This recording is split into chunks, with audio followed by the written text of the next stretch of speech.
இன்றைக்கு உங்களை சந்திப்பது எனக்கு ரொம்ப சந்தோஷம். ஆண்டவருடைய வார்த்தை உங்களோடு சொல்லும்போது என் உள்ள மகிழுகிறாரு. என் ஆண்டவருடைய உள்ள மகிழுகிறாரு. அவருடைய வசனத்தை கேட்டு அவருடைய வசனத்தின்படி நடக்க உங்களை ஒப்பு கொடுக்கும்போது இயேசுவின் உள்ள மகிழுகிறாரு.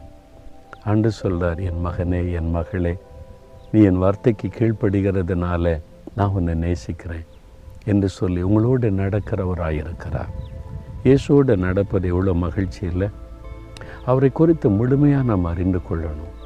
இயேசுவை ஏதோ ஒரு கடவுள், எத்தனையோ கடவுள் இருக்காங்க, அப்படி ஒரு கடவுள் என்பதாக அல்ல. அவர் ஒருவரே ஜீவனுள்ள தேவனும், அவர் ஒருவரே இரட்சகரும், அவர் ஒருவரே சர்வலோகத்தையும் சிருஷ்டித்த தேவனுமாய் இருக்கிறார். அவருக்கு ஈடாக யாரையுமே சொல்ல முடியாது. அவருடைய சிலுவை மரணத்தை குறித்து நம்ம தியானிக்கிறோம். நம்முடைய பாவத்தை சுமந்தார்,